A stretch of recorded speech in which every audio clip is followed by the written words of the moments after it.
one, man. Yes, it is. There we go. It should be better.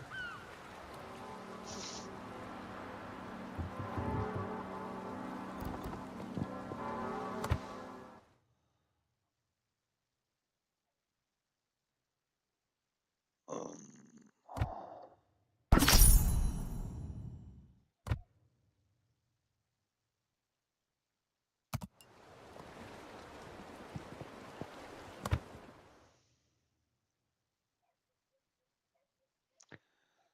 It's a pirate bounty bullshit. I guess we'll try some of it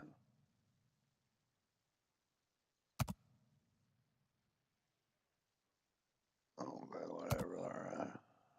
Should be it. I'll count it. Okay, dudes, let's see here. If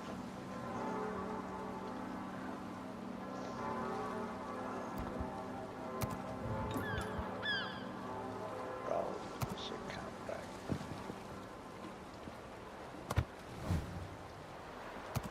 But heavy missions.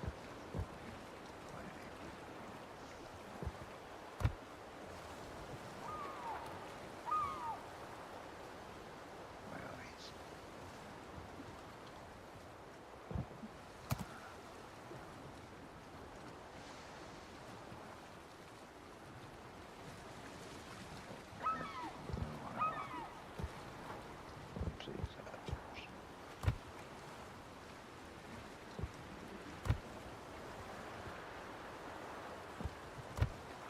okay.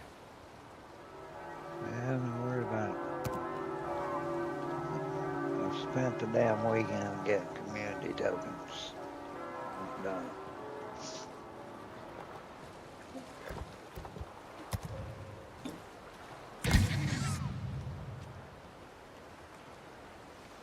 Alrighty.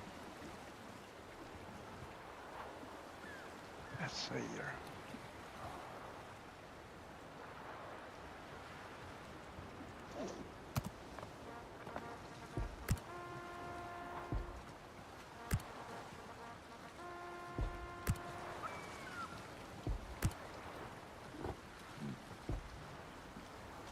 Alright, bros, let's see. Well, we'd have to go buy the bounty, I would think.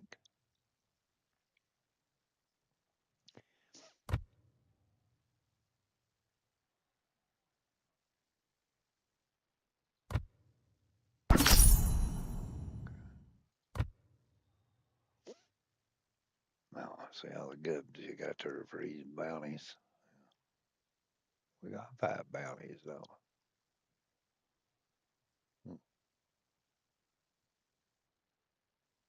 I thought I'd been playing.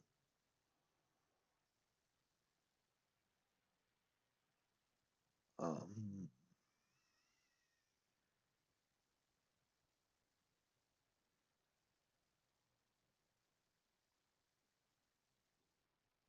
well, oh man, I mean, hell, well, anyway.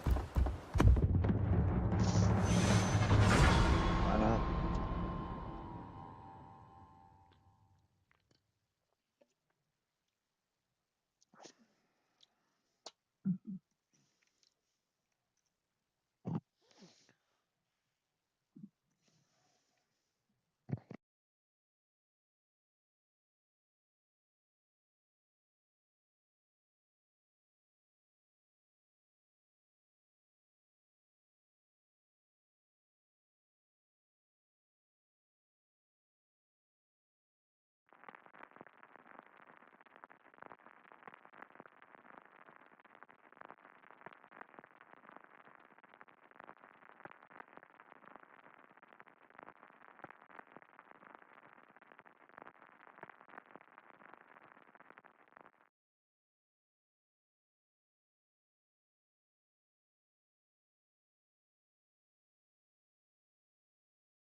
Extraction stations. On Neptune's beard.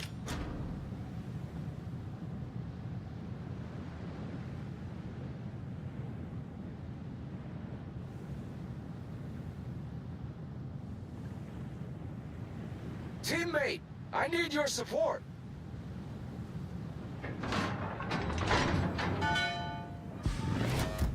Awaiting instructions.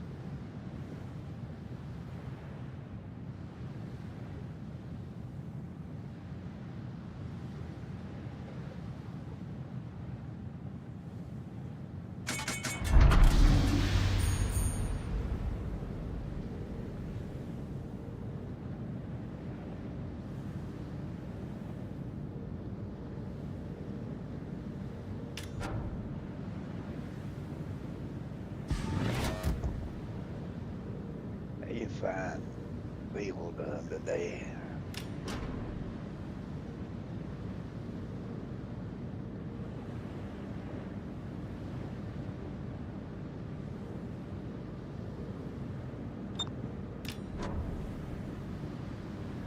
Roger.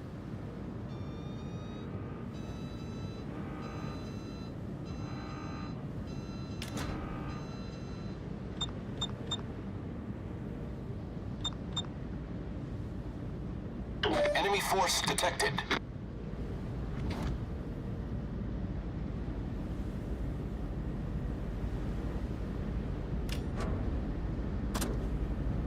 Requesting assistance.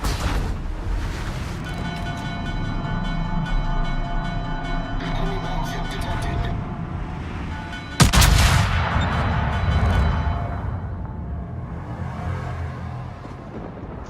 Provide anti-aircraft fire support.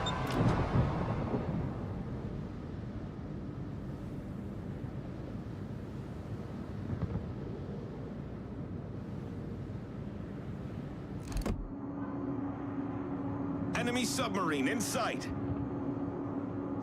Concentrate fire on the enemy warship.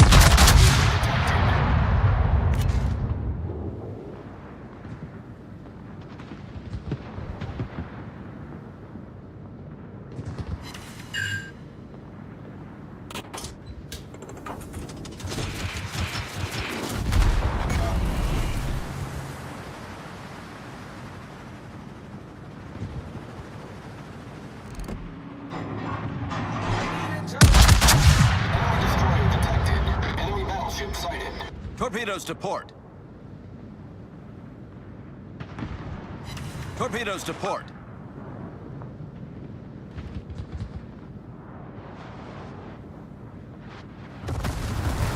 The ship is on fire.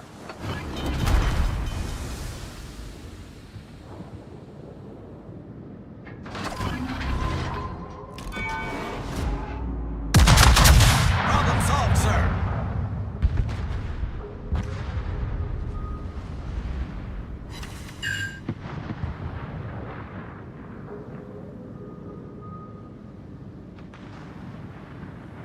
Attention. Reporting the target position.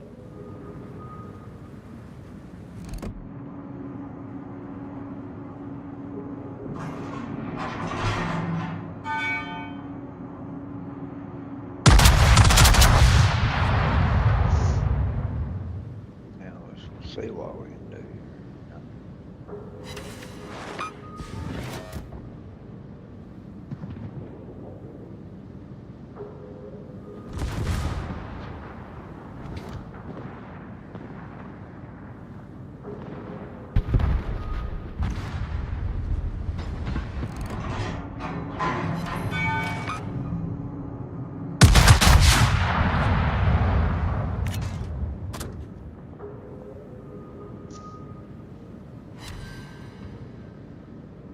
Missed it.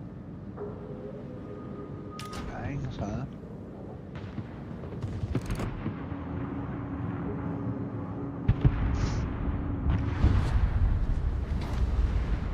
All stations, concentrate fire on the target. All stations, requesting fire on the designated target.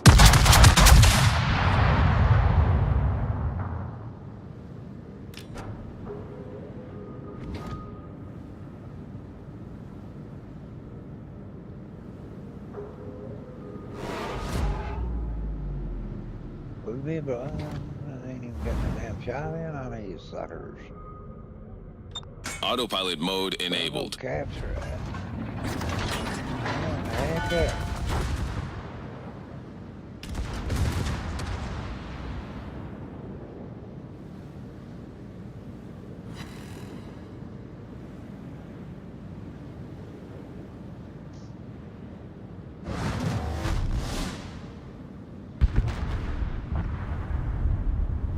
By thunder.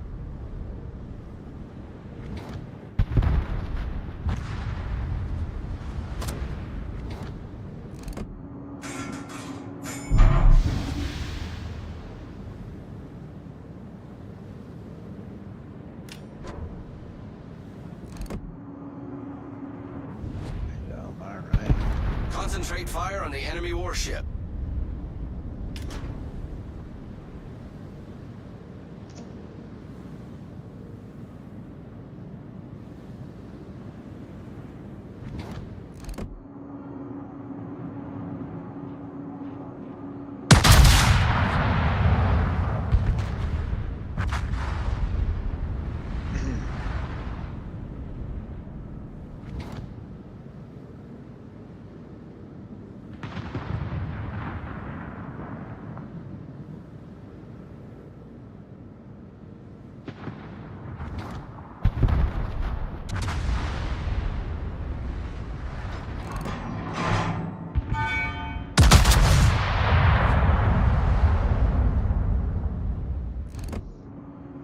Into here.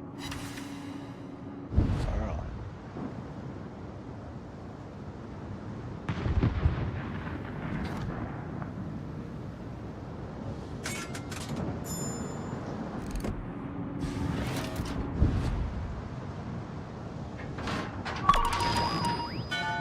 Oh, bitch.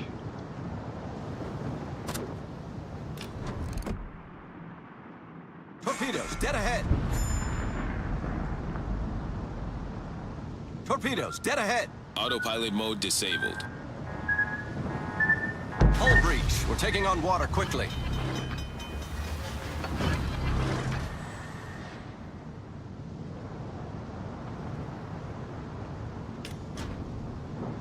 Problem solved, sir.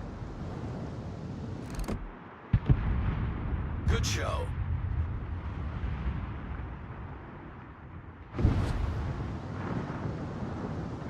Much obliged. But I'm the same, or what they do.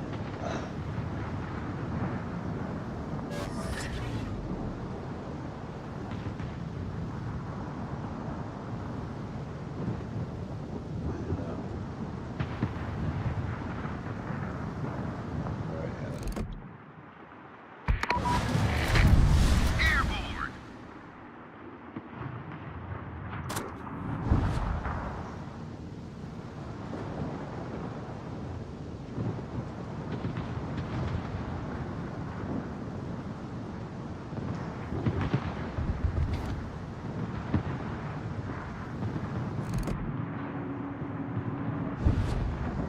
Torpedoes to starboard.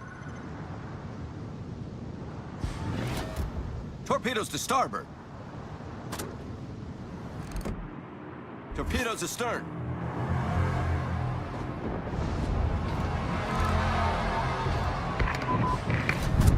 Airborne.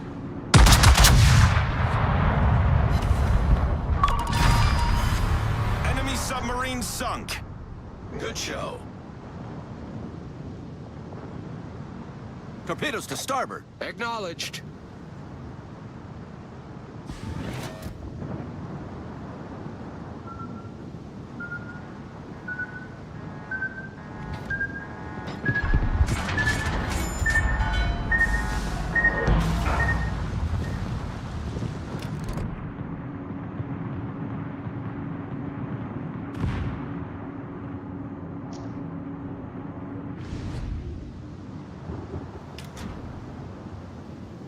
Come on, our big ass. Take that big pokey now and out there, like a blaster gated to her bitch, boy. Just itching to throw some titanium at you. chafing started through this little cove right here. All of a sudden, he's gone.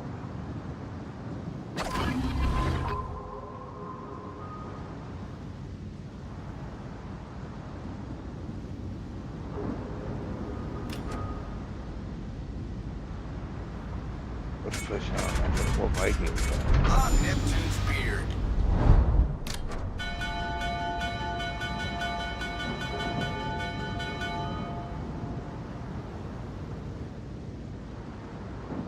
He's right in her, definitely.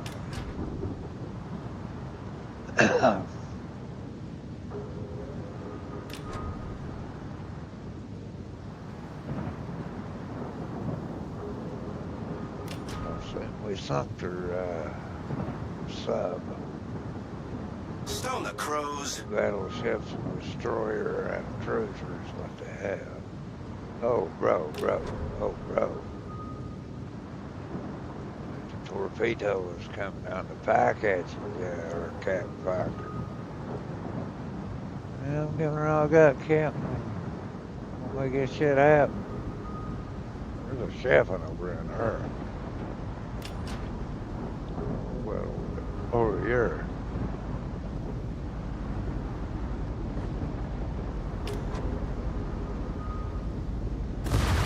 Bitch. There's that chefing.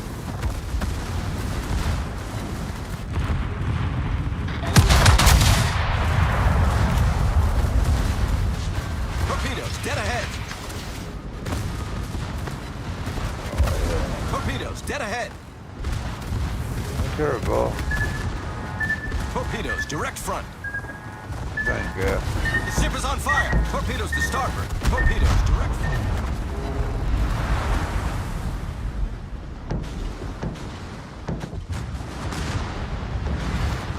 We'll get the hell back up out of that shit show, bro. They let us right into a trap.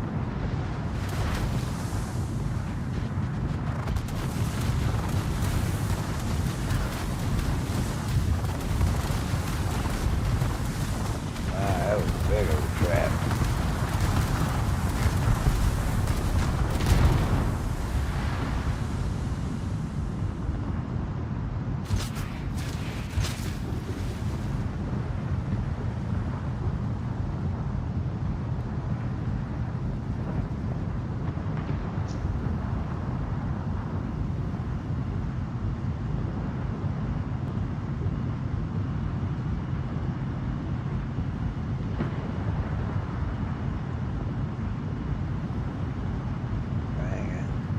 Bad, bro.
Battle ends in 5 minutes.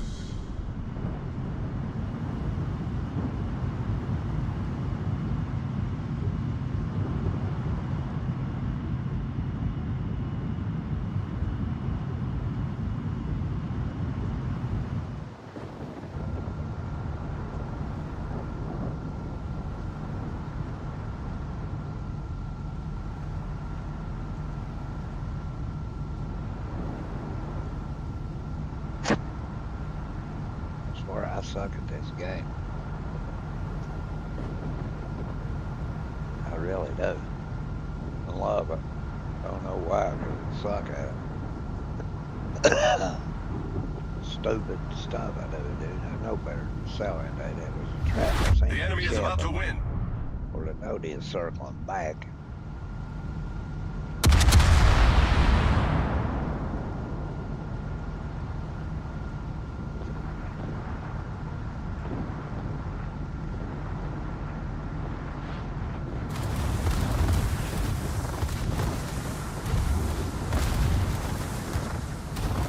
Until I play these modes and stuff, I'm gonna get better at them. So I'm trying to play them to get better at them. Here comes that ship and he's burning you down. So.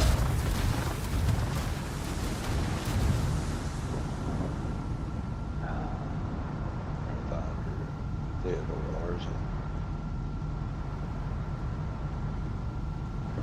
All stations, reporting the position of a strategic target.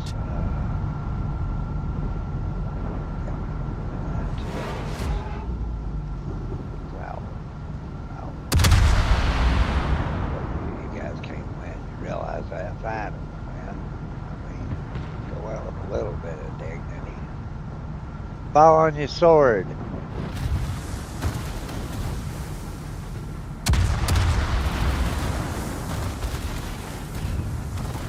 Come on, Theodore.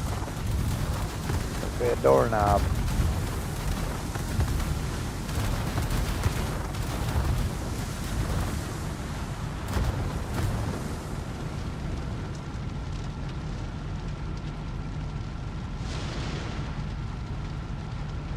It's 3-2.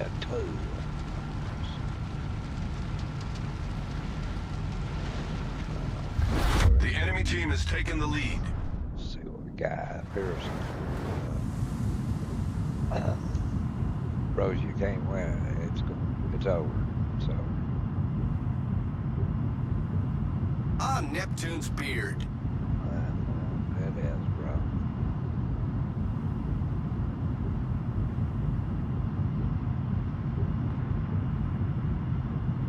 Showed us.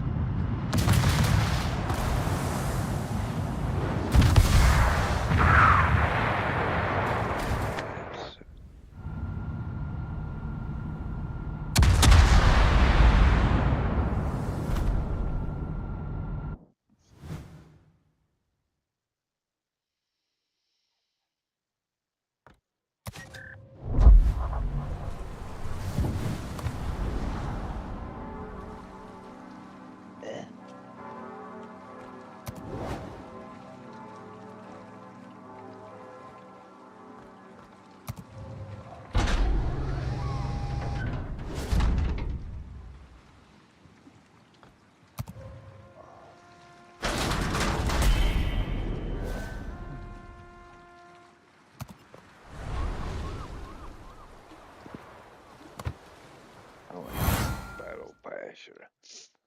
Oh.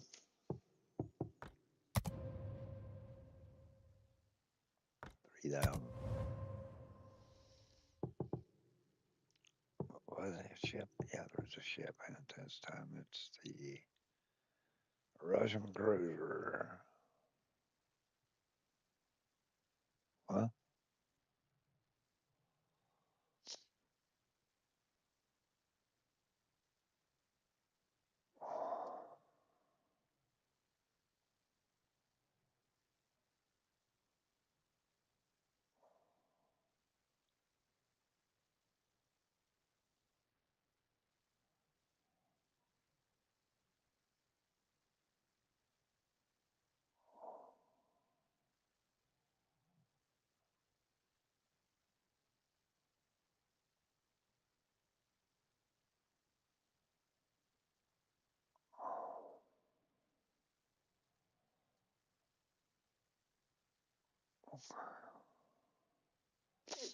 Let me turn my damn phone on back on.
All right, bros. Let's see what we can find to gossip about here today on the news. Oh, bombshell scandal. Democrats try after Trump new announcement. Okay.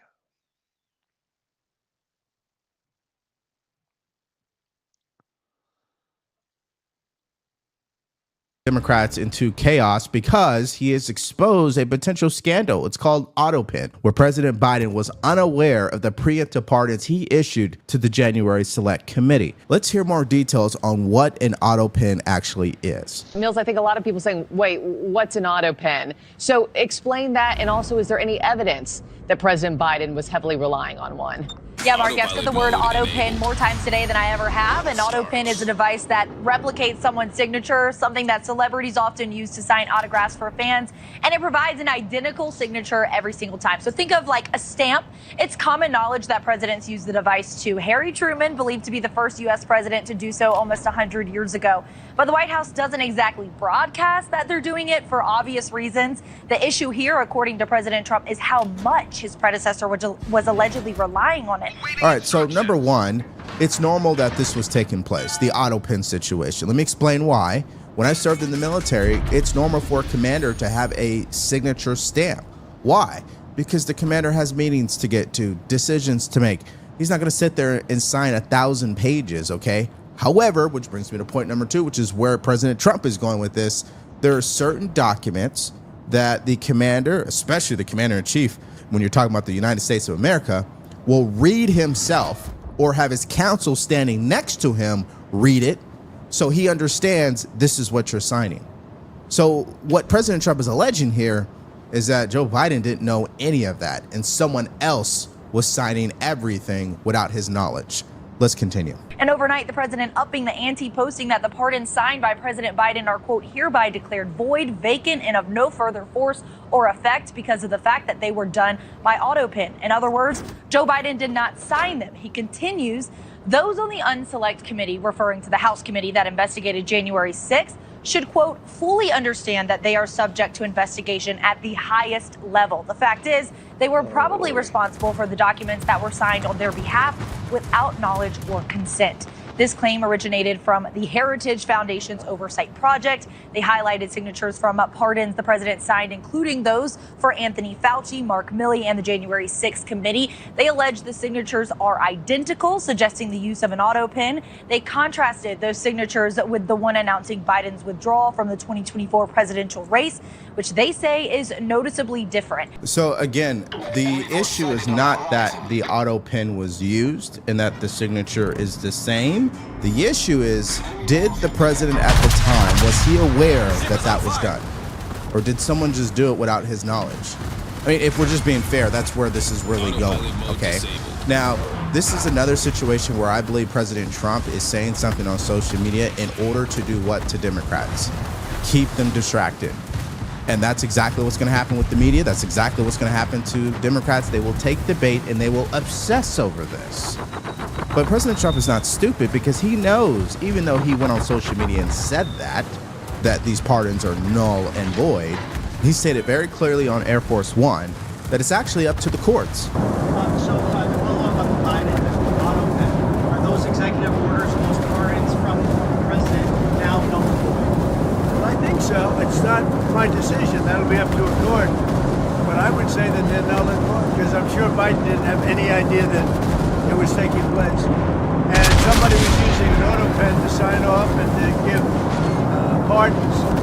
As an example, just one example, but the J6 Unselect Committee, think of it, they gave pardons with an AutoPen. I don't think Biden knew anything about it. And what they did is they deleted and destroyed all of the information that took them over a year to get. And the reason they did that is because the information was very incriminating about them. Like Nancy Pelosi, it was determined conclusively that she knew about 10,000 soldiers and turned it down. And if we used 500 soldiers, you would have had no problem, let alone 10,000. The young lady that said And I grabbed these powerful young Secret Service agents by the neck. Okay? You know that was a big hoax. It was a lie. And she admitted it. And they deleted everything. So, you know, what they did is criminal. I think we're about to land, everybody. So, like I stated, I think he's really just trolling Democrats. He knows that it's up to the courts to truly decide whether or not those pardons are even legitimate. It doesn't even matter about the signature, just the premise alone. Can someone be issued a preemptive pardon? We still have yet to have a court confirm that. So it'd be interesting to see if that actually gets the proper attention it deserves. But I'm telling you guys, they will take the bait and obsess over this. And yes, I have another example. Here is Adam Kinzinger saying this to the president. So I just saw that Trump is like threatening the January 6th committee again. Listen, this dude knows, he knows that this is like the thing that embarrasses him. He won't admit it embarrasses him because he's trying to like pretend like he didn't do anything. He's obsessed. He's more obsessed with like me and Liz Cheney than his freaking golf score. Hey, Trump, bring it on, dude. You weak, whiny, tiny man who, by the way, I saw a picture of you this weekend. You're hiking up your pants now to really just below your man boobs and you're sweating so much. Like, looking pretty bad there. But bring it, man. Like, stop with all the big mouth talking stuff. You're a grown man. You don't talk like one, but you're a grown man. Come on, dude.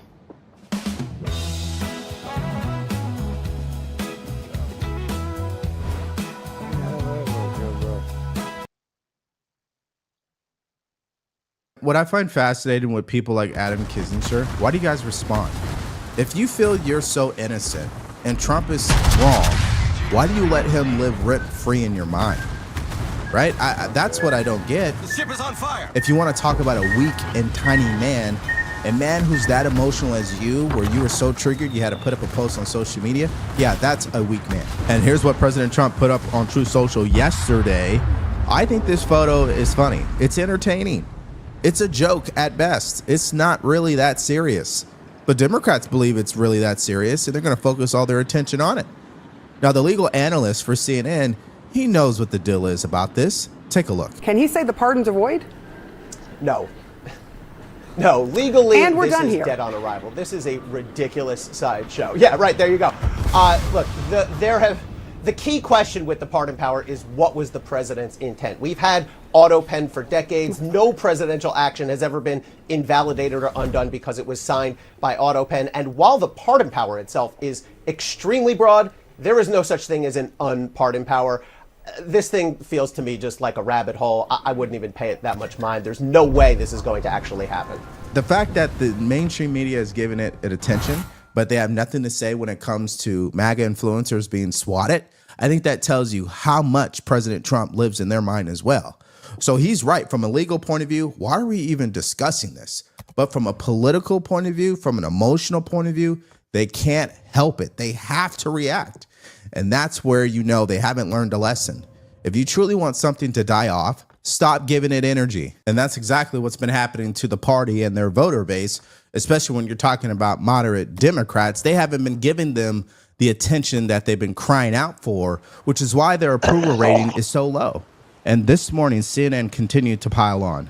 Listen to this. Yeah, what about congressional Democrats specifically? You think these numbers are low? How about this one? Holy Toledo. Voters' views of the Democrats in Congress among all voters disapprove, 68%. And look at the approved number, just 21%, even lower than the Democratic Party at large. This is the lowest on record for Democrats, according to Quinnipiac University polling. You think these numbers are bad? Let's go to this side of the screen. We'll look how Democratic voters feel. Get this. The plurality of Democratic voters disapprove of Democrats in Congress at 49%, and just 40% approve. Horrible, horrible, horrible. Oh, my goodness gracious, you just can't get worse than these numbers. And this is the number right here really driving all of this. If Democrats have turned, if Democratic voters have turned on Democrats in Congress and the Democratic Party, that's what puts the numbers at historic lows. So I suppose when 49% of your own party disapproves of you, I mean, Donald Trump is the least of your worries. But again, that's not how they see that. They are blaming it on facts and information. They believe not only their voter base, but America in general, they just don't have the right information. Hear it for yourself. Tell you, Carville, James Carville, who said the Democrats should stay silent, may be partially right, but where he's wrong is you have to have a fact checker. There needs to be a war room. Remember in 1992? Yeah. Remember how Bill Clinton won that election because he had a war room. He and George Stephanopoulos were down there in Little Rock, and they were checking every fact, and nobody checks the facts anymore. And the lies are getting through to the American people. Yeah, so the way that they see it is that President Trump is lying 24/7, and Americans are just eating it up. And the problem with that line of thinking is that you believe your party is telling the truth 100% of the time then, right? I mean, you guys claimed that this current CR bill that was passed was going to gut veteran benefits in order to give tax cuts to billionaires. But that's far from the truth. That's not even remotely true. There's no evidence of that whatsoever in the bill. No language that could be perceived in that way. But President Trump is the liar. You claim that illegal aliens are not receiving benefits. I live in California. Yeah, they do. California's going bankrupt by giving billions of dollars of Medicare to illegal aliens. But again, they don't want to criticize their own side in regards to the truth. They just want to pin it all on President Trump. I want to hear the facts. I want to hear where our democracy is slowly being broken down, how and why. I want to hear it from Democrats. I want to hear it from a very inspiring figure who can stand up for democracy and put all the garbage, all the bickering, all the name calling, all the emotion aside and stand up just for the country. Well, Mika, it is your lucky day because we came across a clip this morning from Congressman Moulton out of Massachusetts. And I got to say, besides the clip I showed you yesterday with what Wes Moore, the governor of Maryland, said, which I know he's a fraud too, but this is probably the best person I've heard describe what needs to change with the Democrats, who is a Democrat himself. Listen. How do you reform yourself, though, to be more in touch with the everyday American person, like you say? Well, I'll tell you what, we've become a party of people who preach down to others, who scold them, who say, if you don't agree with me, you're not only wrong, but you're a bad person. I mean, I think all of us have heard that attitude from many national Democrats in the past couple years. So I think we need to stop preaching and start listening. Start meeting Americans where they are. Don't take these minority positions on cultural issues and say, hey, if you don't meet this strict liberal litmus test, then you're not even a Democrat. When I questioned whether we should at least just have a debate about rules for sports, whether transgender women should compete on the same level as on girls' sports teams, I got told by people, you're not even a Democrat. Well, that's the problem with our party. You can't be a majority party if you don't accept a majority of views. That's why I want to play the clip, because as a conservative, I don't care what you believe, man. I'm not going to lose sleep over your own personal view of the world. I'm not going to counsel you. You're not going to live rent-free in my mind. But the Democrats, on the other hand, if you don't agree with them, I mean, all hell is breaking loose. So, listen, I don't think they're going to change. I'm sure that was a great take for him. Every now and then someone says something that makes sense. But the bottom line, and when you think about this entire video, President Trump, once again, is living rent-free in the minds of Democrats, and they're going to obsess over this next story where maybe it is true that Joe Biden did not understand anything that was being signed. He was not aware. Maybe he was aware. Who actually knows? It doesn't even matter because it's up to the courts to decide whether or not that's even feasible. At the end of the day, Democrats are going to lose on this too because they can't help but melt down over this, which brings me to the question of this video. Do you believe that it is true that Joe Biden was not aware of those preemptive pardons that he issued out to the January 6th Select Committee, which, again, they're all scammers in my own personal view because they lied and deleted evidence. Do you believe he was actually aware of issuing that? Now, he did speak about it, so maybe he was. But overall, what do you give this whole story about the auto pen situation? Do you think it's really just President Trump trolling, or do you think there's a lot of truth to it? Let me know what your thoughts are in the comment section below. Now, yesterday, it was reported that President Trump defied a court order that demanded he turn around planes that had TDA gang members on them because they're in the process of being deported and return them back to the United States of America. Well, apparently, one, that wasn't an official order. Two, they were over international waters. And three, once again, why is a judge telling the executive branch what to do? Well, if you want to find out, all you have to do is click on that video because it's coming up right now.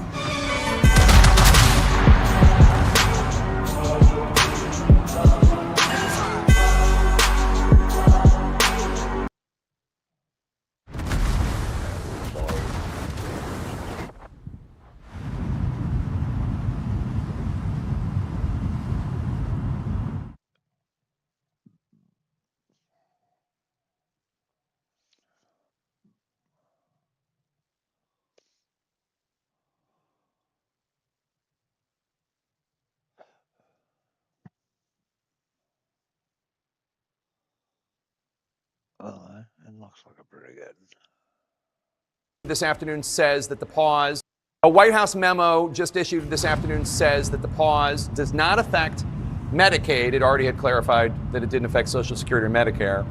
But the Medicaid website portal is experiencing an outage, and the White House press secretary this afternoon was not able to say whether Medicaid would be affected or not. So let's just walk through this because obviously there's confusion. Is this pause going to affect Medicaid? It does not affect any service that the government is required to provide. It does not affect any entitlement. It does not affect any service to citizens. It does not affect any individual benefit, any public assistance program, or anything of that nature. Okay, so that's very glad for the chance to explain what's going on here. In fact, I could actually give you some backstory I think you'd find very useful, Jake. So we found after the president had issued a pause on funding to NGOs that were settling illegal immigrants, we found that bureaucrats at HHS were trying to funnel billions more dollars to those resettlement agencies and try to get around the executive order. It became clear that bureaucrats were still trying to funnel unapproved discretionary grants of funds to their pet projects. So OMB, led by Russ Vought, felt it was necessary to protect taxpayer resources to issue clearer guidance establishing for these discretionary grants of funding that are not directed by Congress, that they go through a political approval process at the agency. So let's get into that because a number of government-funded organizations, so these are organizations like Meals on Wheels, right? Their job, their mission, it's a private organization. They get grants from the federal government. They feed seniors. Meals on Wheels is currently in the dark. They don't know, does this order affect us? Does this mean we're not going to have any more funding coming in? They feed like 2 million seniors. So I'm just wondering, first of all, why a pause? An investigation, sure, I get that. Auditing, sure. Why a pause? And what about Jake? Once you spend money, you can't get it back. So, in other words, if you don't put federal programs under review that are wasteful or harmful to taxpayers, and then people hit send, you wouldn't believe the payments we've had to pause over the last few days with bureaucrats trying to funnel money out of the door, funnel money to the World Health Organization, funnel money to resettlement organizations, funnel money to foreign countries. And so, of course, you have to put a pause on these discretionary grants of funding and have a political review process. In other words, there are people that are accountable to the taxpayer to review. It does not include, the review process does not include any public benefit program. So you mentioned Meals on Wheels. That is a public benefit program. OMB's been clear about this. Jake, we have to get control over this government. You know, I'll just stay on this point about NGOs, non-governmental organizations. Joe Biden gave just one NGO responsible for resettling illegal aliens $3 billion, with the B, $3 billion. President Trump, when he said drain the swamp, he meant it. And yes, so those kinds of spending programs are going to be put under review. Okay, I don't think anybody's taking issue with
All right, bros.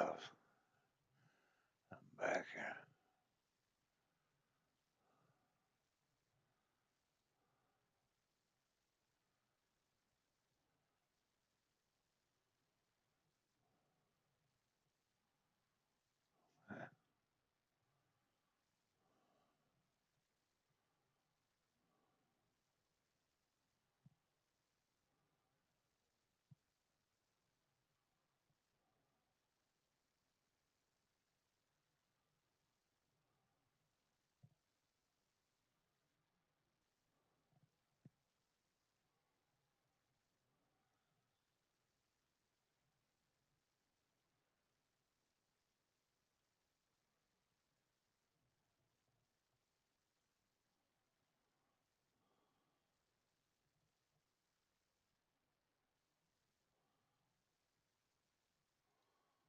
See what that is. When you play with BetMGM Casino here, you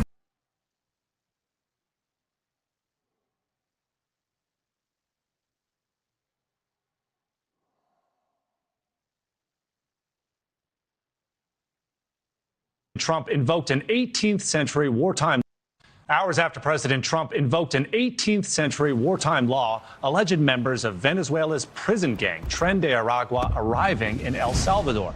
The Salvadorian president sharing this dramatic video on X depicting TDA and MS-13 gang members hauled off into a plane, thrown into a bus, and then their heads shaved as they're now being held in an infamous terrorism confinement center.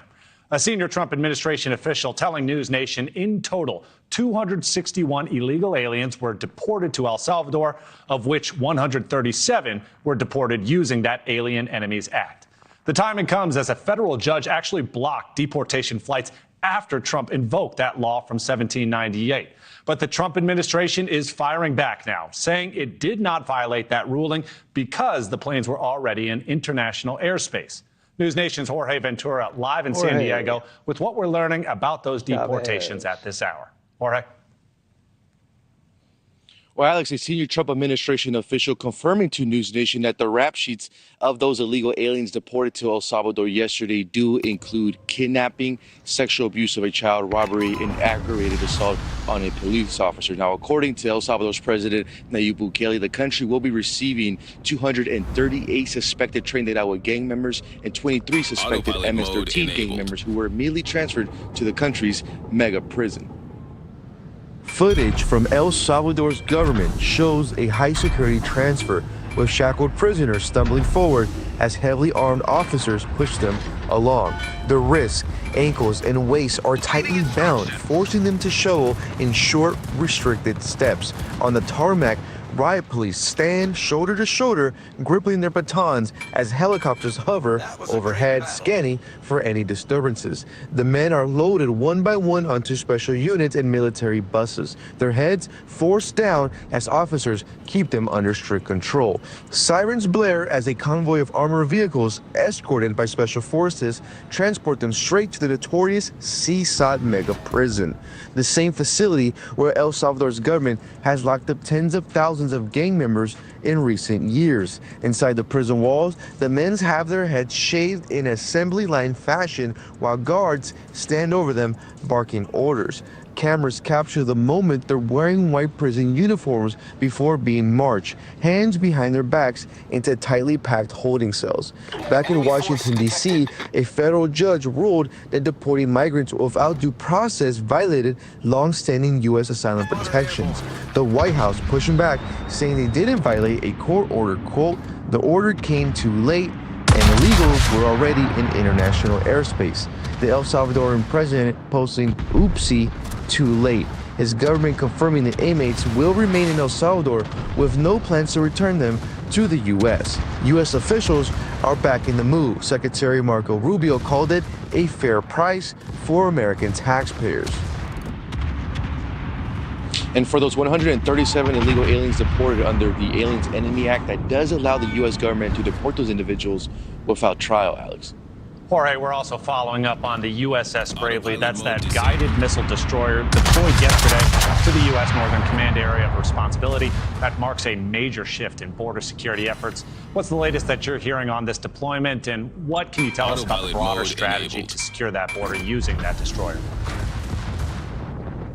Well, Alex, this comes as the U.S. military continues to expand their role when it comes to border security under the Trump administration. Now, the USS Gravely did depart yesterday from the Naval Weapons Station Yorktown. It is headed to the U.S. territorial waters covering continental U.S., Alaska, Canada, and Mexico. Now, the goal here is to counter the illegal immigration, weapons trafficking, and transnational crime in U.S. waters, according to U.S. Northern Command. U.S. Northern Command Commander General also says this deployment does support President Trump's executive order on strengthening the border and enforcement at sea. The Department of Defense calls this a major shift, giving the U.S. Navy a direct role in preventing crime before it reaches American shores. Alex. By land and sea, securing the border. That's News Nation's Jorge Ventura. Thank you.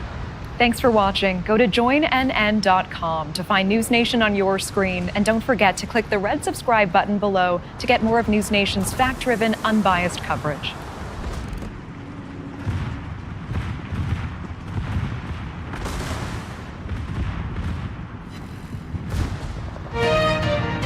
Frustrated with the way you currently file your taxes? What if you could track your tax expert's progress and get your best tax? President Trump is also advancing his peace through strength policy with airstrikes and diplomacy. We are speaking with Medal of Honor recipient David Bellavita on the latest.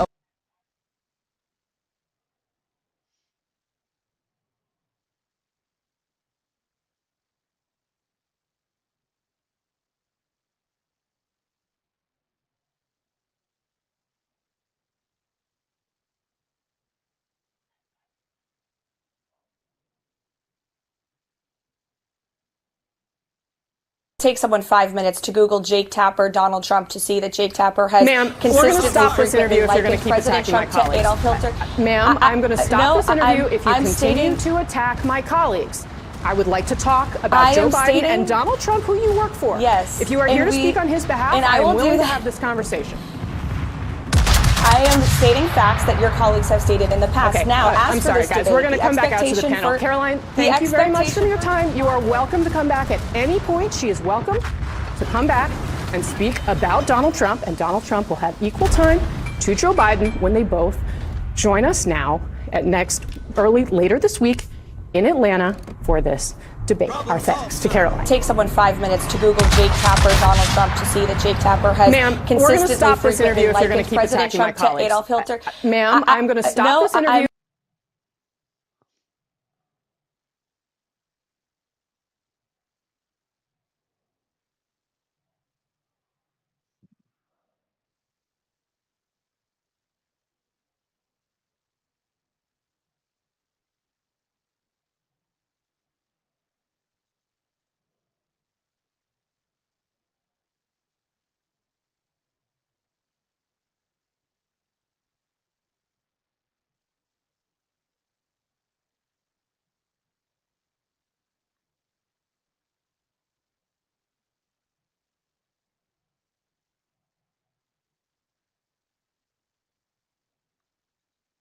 So with his career now on the line, Senate Minority Leader Chuck Schumer is finally talking about the backlash he's getting from his fellow Democrats.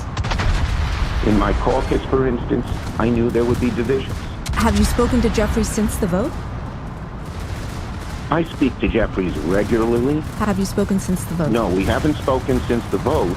You were crucial in getting President Joe Biden to step down. Do you think it's time for you to do the same? Let me say this. There is spirited disagreement on which was the right vote. But as I said, I think we have mutual respect in our caucus, and we are all united. His relationship with House Minority Leader Hakeem Jeffries definitely appears to be on the rocks. I do expect to have a conversation with him at some point later on today. Look, Chuck and I disagreed as it relates to the approach and outcome relative to what we viewed as a reckless Republican spending bill and the effort to try to jam these cuts down the throats of the American people. Schumer could be on his way out if some Democrats have their way. I think Senate Democrats have to sit down and take a look and decide whether or not Chuck Schumer is the one to lead in this moment. Well, I definitely think that younger, fresher leadership may be something that many of us, not just depending on what part of the spectrum you're on, but many Americans may be looking for. And a popular MSNBC host is even threatening to leave the party over him. Listen.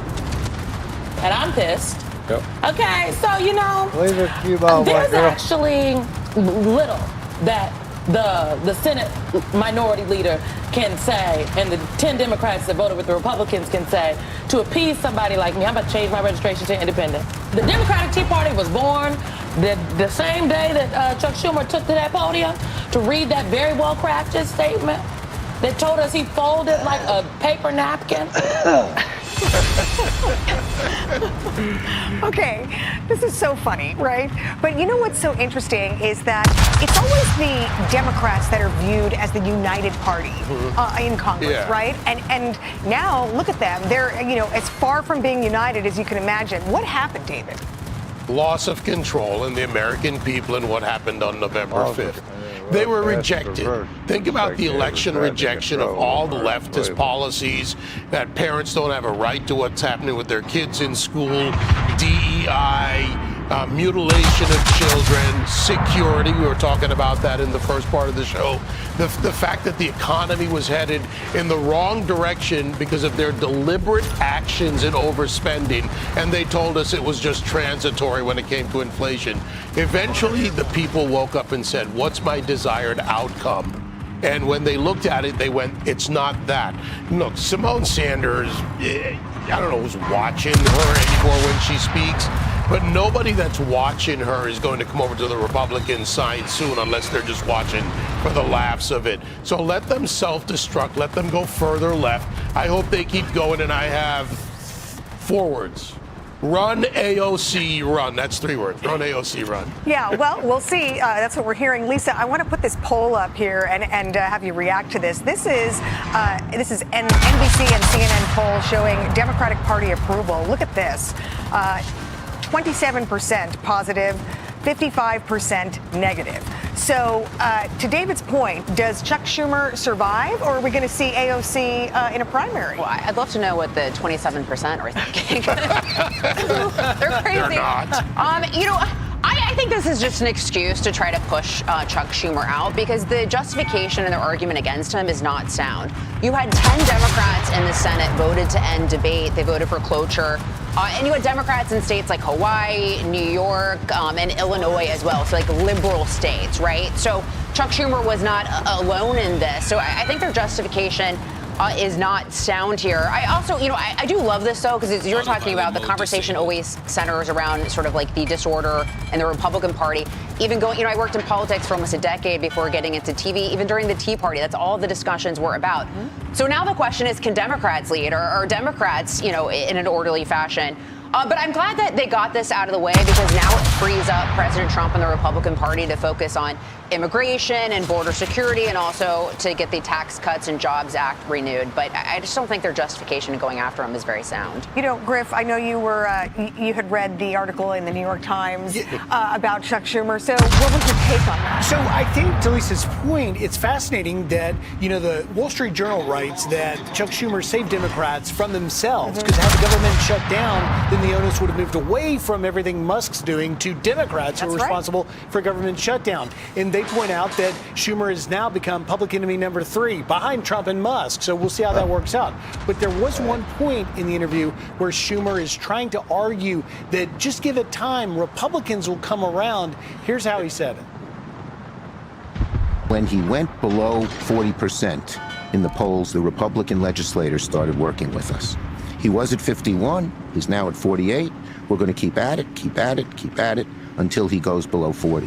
When it happens, I am hopeful that our Republican colleagues will resume working with us. And I talk to them. One of the places I told them to go in the gym, when you're on that bike in your shorts, panting away next to a Republican, a lot of the inhibitions come off. Oh, no! The image weird, of this guy in bike shorts, sweating. I can now not Imagine that. But I think he's wrong, Anita, that Republicans are going to have any shift in trying to work with the Democrats right now because they're trying to pass Trump's agenda. Right. And that's focused on securing the border, on economic prosperity. And, you just saw all of Trump's nominees essentially get confirmed. So they're in lockstep. So we'll see if Schumer's prediction is true, comes true. One other point, sorry, I had a brain fart. One other thing I wanted to add is a lot of these Democrats already voted for the same funding levels under Joe Biden. So they're making a big stink out of nothing. Yeah. That was what I had a brain fart. In their bike shorts, in the I know, but oh, God, no, I can't. Next to Chuck Schumer. Guys, and at the end of the day, it's seared in our minds now. Nightmares tonight, Griff. No one wants a government shutdown also, right? I mean, no come one on. wants to, I would take a government shutdown over having to think about Chuck Schumer in his bike shorts. But here's the thing.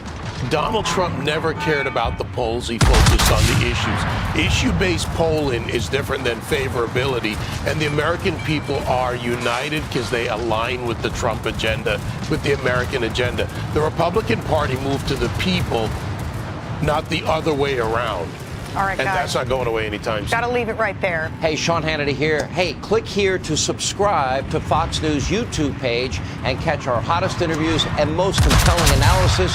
You will not get it anywhere else.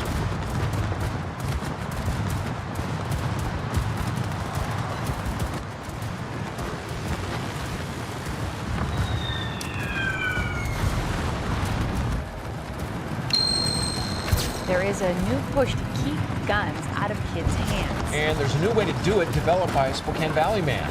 Well, Dylan, Irvin is recreating the gun safety game, and it all starts with the distance between your thumb and your pinky. And he's reinventing the way we lock up our guns. Irvin has been hard at work for the last 4 years creating the stop box. The stop box acts as a barrier similar to a tumbler lock where you can create your own finger locking passcode. It's designed so that And it's time for Lefties Losing It. Let's start with just how nasty, bitter and full of hate the modern left has become.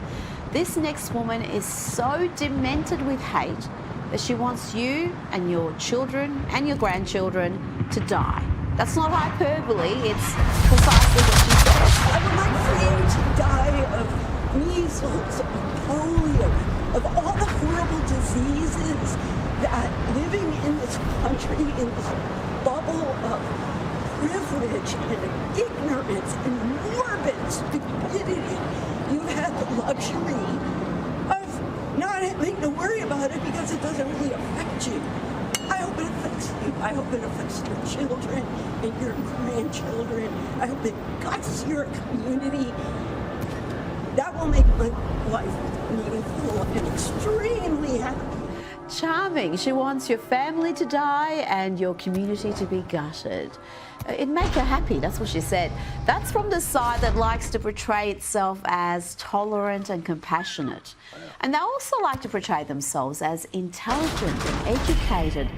Let's hear from this young lefty who praises Hamas and claims that Israeli hostages have also praised Hamas, and in particular Hamas's complex organizational skills. Long live Hamas, long live, their really complex organizational skills that, even Israeli hostages have talked about their admiration and respect for. Based off of what Trump has said about his business endeavors in Gaza, I think that he will definitely try to do so. I definitely think Hamas and the other resistance groups are going to probably kick his ass and kill a bunch of people if they are trying to do anything to Gazans' home. Now to Joy Behar from The View, the insane asylum masquerading as a TV show. Here she claims that it's the right that are snowflakes, and then she seems to indulge in some democracy denial. Is she really questioning that Donald Trump won the election? By the way, there's such snowflakes on the right. If you say anything about them, they're going to the lawyers in 2 seconds. Bannon he's out there saying that Trump won the election.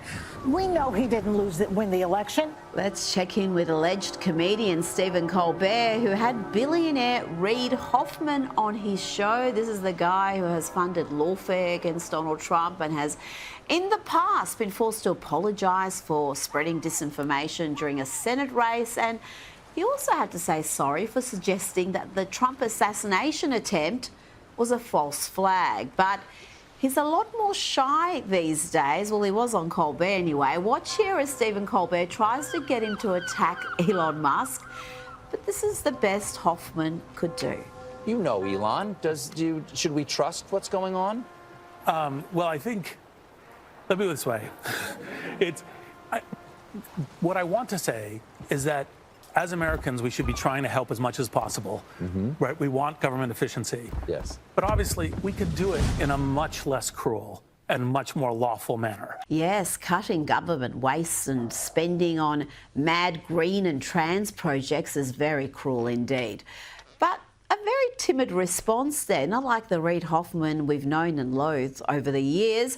Let's hear from Elon Musk now. He was talking about his fellow tech billionaire in a Joe Rogan interview not long ago. Known Epstein clients who are obviously extremely powerful, powerful politically and very wealthy, are Bill Gates, Bill Clinton, and Reid Hoffman. Why was Reid Hoffman so intent on destroying Trump? Do you think it's because they're worried about the list coming out? Yeah, one of the reasons. Fascinating. Time for some local lefties losing it. And let's check in with Tasmanian Senator in the Australian Parliament. This woman is a senator in the Australian Parliament. Her name is Jackie Lambie, and she's mad about US tariffs on Australian aluminium and steel.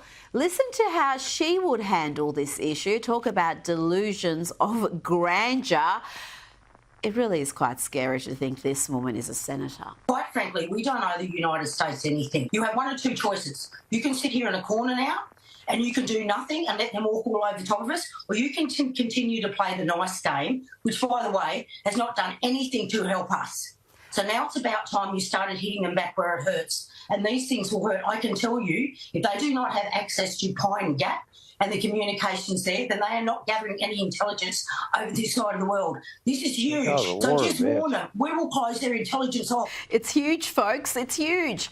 And Jackie Lambie is no stranger to saying wildly unhinged stuff. Remember this when she called for Elon Musk to be imprisoned for insisting that X be a free speech platform? Musk has no social conscience or conscience whatsoever. I don't know, whatever Elon Musk is on that says that that's okay to continue to air that is absolutely disgusting behaviour. And quite frankly, the bloke should be jailed. And the sooner that we can bring rules in or do something about this sort of game playing with our social media, the better off we're going to be. But quite frankly, the power that man has, because of that platform that he's on, it's got to stop. And let's not forget this meltdown on Sky News last year. So when it comes to the tech billionaire, like I've already said, I think he's a social media knob with no social conscience. He has absolutely no social conscience. Someone like that should be in jail and the key be thrown away. That bloke should not have a right to be out there on his own ideology platform and creating hatred. Who exactly is spreading hate, Jackie? Perhaps look in the mirror.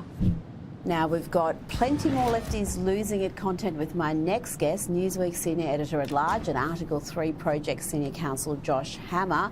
We're going to look at some astonishing polling data that's just come out. Brace yourself, lefties. It ain't pretty. But let's start by hearing from Vice President J.D. Vance on Europe and civilizational suicide. That is the cradle of Western civilization. The entire idea of Christian civilization that led to the founding of the United States of America, that was formed in Europe. Europe is at risk, I think, of engaging in civilizational suicide. They are unable to, or unwilling, too many countries to control their borders. You see them starting to push back against that, and good, that's a good thing. You see them starting to limit the free speech of their own citizens, even as those citizens are protesting against things like the border invasion that got Donald Trump and a number of European leaders elected. So look, I want Europe to thrive. I want them to be an important ally. Part of that is going to be Europe respecting its own people, respecting its own sovereignty, and America can't do that job for them. If you have a country like Germany, where you have another few million immigrants come in from countries that are totally culturally incompatible with Germany, then it doesn't matter what I think about Europe. Germany will have killed itself, and I hope they don't do that because I love Germany. Josh is talking about the strange death of Europe. I think I read a good book about that. The suicidal stupidity of European leaders who have forsaken their own populations, their own countries, but expect the US, and that includes US taxpayers, to step in and protect them. Rita, I don't think that I heard a single word there that J.D. Vance is wrong about, frankly. I mean, I'm not sure that I love Germany as much as he does, frankly, but I mean, other than quibbling there, I mean, I don't think there's anything wrong at all with what we just heard. I mean, Europe has been committing cultural, economic suicide. They've been committing basically every form of suicide that a nation state can commit, and part of that is because they don't actually think of themselves as nation states, and that's kind of the problem in the first place there. I mean, going all the way back to the Maastricht Treaty in Europe in the early 1990s, which was the predecessor to the modern European Union, you know, Europe really went hook, line, and sinker in the post-Berlin Wall, post-Cold War era. They really went hook, line, and sinker down the rabbit hole of post-nationalism, the idea of transnationalism, that we're all going to be just one continent, one economy, heck, one currency while we're out there. Let's have the Eurozone, let's have a common currency, one central bank. What could possibly go wrong with this picture here? But when you start going down that rabbit hole, Rhea, you start treating all commodities and all human beings as one and the exact same thing. You're bringing in people from the hostile cultures that have nothing to do with your history there. You inevitably are going to lose any sense of nationhood in the first place there. So then you kind of combine that with these free speech censorship regimes. It's very, very, very dark stuff, and it's about time that someone is trying to put Europe in their place. It's trying to remind them, frankly, of what they were and what they could be again. It's kind of a friendly nudge from a former and hopefully soon to be again fulsome ally that Europe desperately needs. I'm not sure they're going to listen to it, but hopefully they do. Josh, let's look at some polling data, and there's no other way to put it. These are disastrous figures for the Democrats. Their favourability rating has dropped to a record low, according to CNN polling. CNN, folks, among the American public overall, the Dems' favourability rating is at just 29%. And what's interesting, Josh, is that even among Democrat voters, there is just great dissatisfaction. The approval rating there is low, and the majority believe the party's headed in the wrong direction. Well, there's multiple reasons for thinking that, right? I mean, first of all, just look at the fact that this party just simply cannot give up on its cultural militants. They cannot give up on their woke culture war they have been waging against the American people for years and years, arguably decades now. We saw that just at Trump's joint presidential address to the Congress about a week and a half, 2 weeks ago or so. They literally couldn't be bothered to get off their butts to applaud for Peyton McNabb, this high school girl who suffered traumatic brain injury because of a biological male. They couldn't be bothered to get off their butts to applaud for the family of Laken Riley, who was tragically murdered by an illegal alien who had no business whatsoever being in the United States. They're consistently taking radical positions. I mean, the transgender sports issue is literally an 80-20 issue. And even when you have someone like Gavin Newsom, who we obviously should not believe what he says, but when he's trying to stake out, at least rhetorically, purportedly, a moderate stance there, he is immediately shot down by party elites there. By the way, Rita, they're also tearing apart the scenes. I mean, look at this, at the CR that just passed the Congress this past Friday there. I mean, Chuck Schumer leading a brigade of 9 Democrats voting alongside Senate Republicans there. He's being chewed out by Hakeem Jeffries in the U.S. House there. I mean, even these Democratic leaders from the same state, heck, from the same borough, they're both from Brooklyn. Hakeem Jeffries and Chuck Schumer are both Brooklyn boys, and they're openly fighting on the national stage there to shut down the government, to not shut it down. So they're not on the same page. They're taking radically unpopular issues. The party's a veritable dumpster fire, frankly, and they have no one to blame for this whatsoever other than themselves.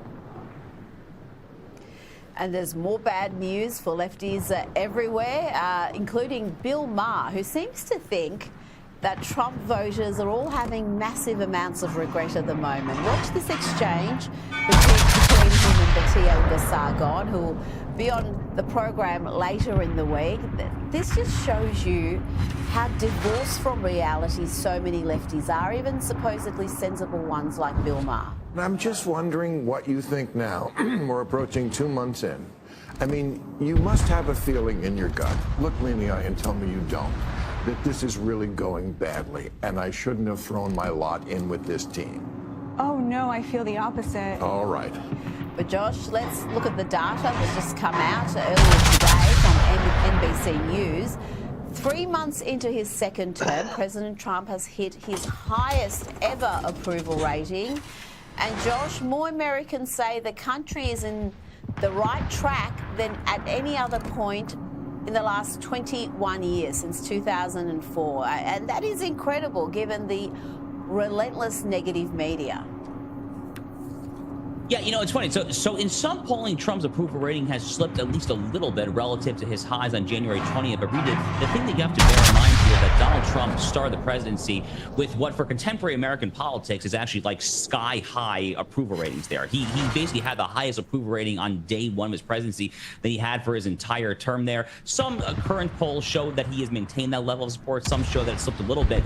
But it's still actually very, very high relative to the past few presidents there. I mean, Barack Obama, Joe Biden, these were not particularly highly approved presidencies. So even relatively speaking there, Donald Trump is completely swimming in high waters here. Then you compare it to the Democratic Party approval rating that you and I were just talking about. I mean, Donald Trump is at this point orders of magnitude more popular than the Democratic Party. And there's a reason for that, Rita, which is that his policies are common sense policies. I mean, over the weekend, the big spat here in the United States was this separation of power showdown between Donald Trump and this puny little judge in Washington, D.C., purporting to say that you cannot deport these Tren de Aragua horrific transnational criminal gangbangers and these rapists and murderers and thugs there. Guess what? That's popular. Deporting thugs, deporting gangbangers, rapists, murderers, that happens to be actually very popular with the American people. Deporting someone like Mahmoud Khalil at Columbia University, someone who is here on a green card, who's not even a U.S. citizen, who's openly espousing the Hamas-Hezbollah party line, deporting him, that's popular. So the Democrats, again, whether it's the transgender issue, whether it's this, they just continue to take unpopular positions. Donald Trump just does the commonsensical thing because he has this whole MAGA coalition, this coalition of the common sense. It's not an ideologically right-wing coalition. It's just a coalition that wants to do the simple, median American sentiment there, and that's why he's so popular right now. Well, you mentioned that, Judge, and the Democrats, the media, are constantly bleating about a constitutional crisis. Donald Trump causing a constitutional crisis, but it seems the crisis is from these activist judges, and the one you just mentioned essentially trying to subvert the will of the people, the president's power. Tell me about this U.S. District Judge issuing a 14-day restraining order to prevent a deportation of these criminals, and the Trump administration has just ignored it and has sent these people to El Salvador. Let's have a look at some vision of them arriving in El Salvador, where they're going to serve their prison terms, and it's going to cost the American taxpayer considerably less, Josh. Good luck, everyone. So, 3 cheers for the Trump administration here. Hip, hip, hooray. I love how they have handled this spat with the judge. I love how they have handled this operation in general here. So Donald Trump invoking a seldom used 1798 statute called the Alien Enemies Act, literally goes back to the John Adams presidency, essentially giving him slightly more power than he normally has when it comes to expediting removals for certain types of aliens here who are essentially at war with the country. And I think this, Rita, is probably where the left is disagreeing with President Trump. They're saying that, oh, Tren de Aragua, the Sinaloa cartel, the Jalisco cartel there, they're not actually at war with the United States. But actually, yes, they are. Actually, they literally are. I mean, the amount of Americans that have died along the U.S.-Mexico border over the past 15, 20 years or so, I mean, frankly, just focusing on the fentanyl issue alone, the amount of Americans who have tragically overdosed and died from fentanyl that's been shipped across the Mexican border there, it's completely sky high there. So invoking this statute, Trump got these 25 Venezuelan nationals, these non-citizens there, and sent them packing to Nayib Bukele down in El Salvador because this binational agreement between the U.S. and El Salvador. The judge tries to stop it, but this is bogus on multiple grounds. One is that the planes were literally in the air with these Venezuelans in them. They actually weren't even over United States airspace. They were over international waters. So good luck, Judge, trying to issue your temporary restraining order where it's literally not even in the country anymore. The broader issue, Rita, something that I've been bleeding about for the past 2 months here, this idea that one judge in the United States in our constitutional system has, under the judicial power of which our Constitution speaks, the notion that one judge can just shut down the entire federal government and call it a temporary restraining order is total garbage. That makes the judiciary fundamentally tyrannical branch. It would have struck people everywhere from Thomas Jefferson to Abraham Lincoln as completely antithetical to the separation of powers that alone can protect individual liberty. I am dying for the United States Supreme Court to finally take on these cases and rule that these so-called nationwide injunctions are here, there, and everywhere unconstitutional. May it happen ASAP. Hallelujah. Before you go, I want to just play you this little clip from billionaire Reid Hoffman, who was on Stephen Colbert's awful program. He wasn't asked about his dealings with Jeffrey Epstein. That would have been interesting. But he was asked to essentially slam Elon Musk. But government and companies are not the same. Right. The way that you're running government shouldn't be the same way you're running companies. Do you know what Mussolini? We want government efficiency. Yes. But obviously, we could do it in a much less cruel and much more lawful manner. What do you make of Reid Hoffman's take on things? Rita, I know that I don't really care what Reid Hoffman has to say. It's frankly my take when it comes to all things Reid Hoffman. I mean, this is a guy who's obviously made a lot of money in the private sector there. Guess what? That doesn't mean that his opinions about anything other than the company that he created are worth particularly a lot there. I mean, Bill Gates, same example there. You know, these guys are just so high on their own supply because they managed to strike the jackpot and win the lottery once when it comes to one investment there. They think that they therefore have all the solutions for everything that ails the entire world. Well, you know who's also created very high worth, very valuable companies? Oh yeah, a guy by the name of Elon Musk, who last I checked is actually the wealthiest man in the world there. I think that he probably has a thing or two to say, that is Elon Musk, when it comes to trying to help streamline operations, make things more efficient, cut costs, cut waste, and oh, by the way, do all of that in a way that is actually wildly popular, because again, the American people don't want to be subsidizing sex change operations in Myanmar. They don't want to be subsidizing DEI in the Congo. These are common sense things, whether or not Reid Hoffman, who is so high in his own supply that he can't see his own rear end, whether or not he wants to admit it there. But you know what? He's wrong. Elon Musk is right. The American people stand with Elon Musk, and they will continue to stand with Elon Musk and Doge. Trevor, thank you so much for your time tonight. Thank you.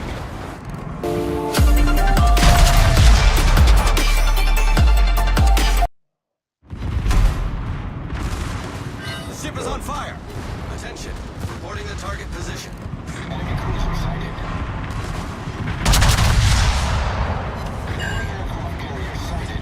Enemy battleship sighted. Enemy cruiser sighted. Enemy destroyer sighted.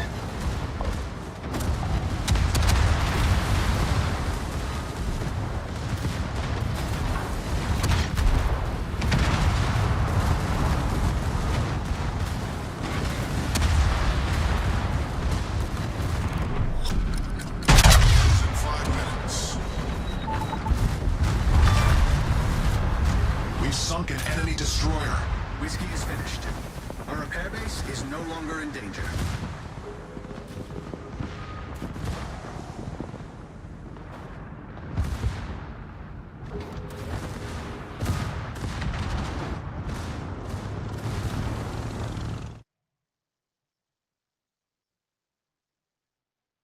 There are 13 members.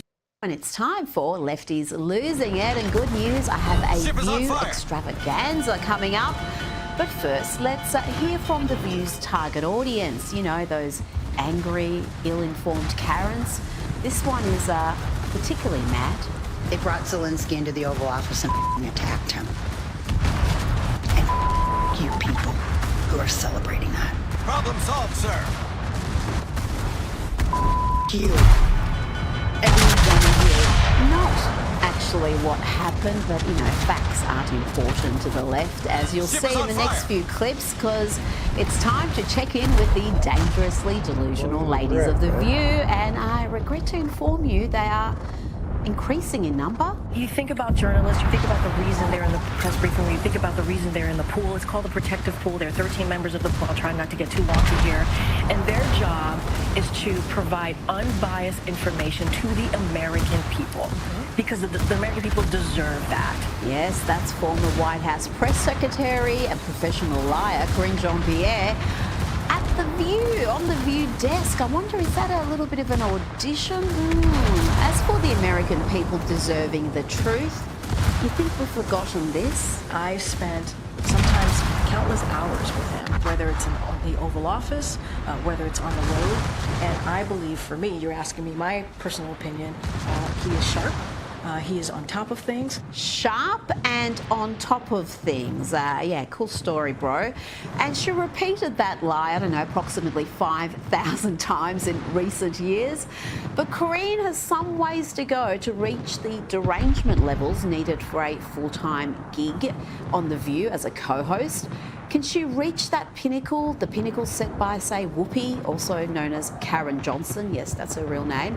Here is Karen claiming that Donald Trump is going to break up the marriages of white dudes who've got foreign wives. He's going to deport the wives and find new women for the men. He's not going to say, oh, you're with a white guy, I'm going to keep you from being deported. No, he's going to deport you and put the white guy with someone else. The man is out there. Oh, Corinne, you have a long way to go to match it with these girls. No, I think that audition is not going to be enough. Now, let's check on Joy Behar, who's still in denial about Donald Trump's enormous mandate, the fact that he won comfortably, and here she is schooled by another lefty, but a relatively sane lefty, in Stephen A. Smith. Going around with his cronies touting his so-called landslide and blowout win. But he won the popular vote by 1.5%, one of the smallest ever, and he won the general election by less than 50%. So what kind of mandate is this really? Well, it is a mandate, and I'm going to explain why. And I don't mind the question, but let me be very clear. I'm no supporter of Trump. I'm a supporter of truth and the facts. And here's the facts. The man won every swing state. He increased in terms of his voter turnout in his favor from the standpoint of blacks, Latinos, and young voters. He increased his numbers in that regard from 2020. 89% of the counties shifted to the right. That's a mandate. The man was forced to repeat that data, to repeat the obvious, because these ladies just can. All right, bros. That's it for me, bro.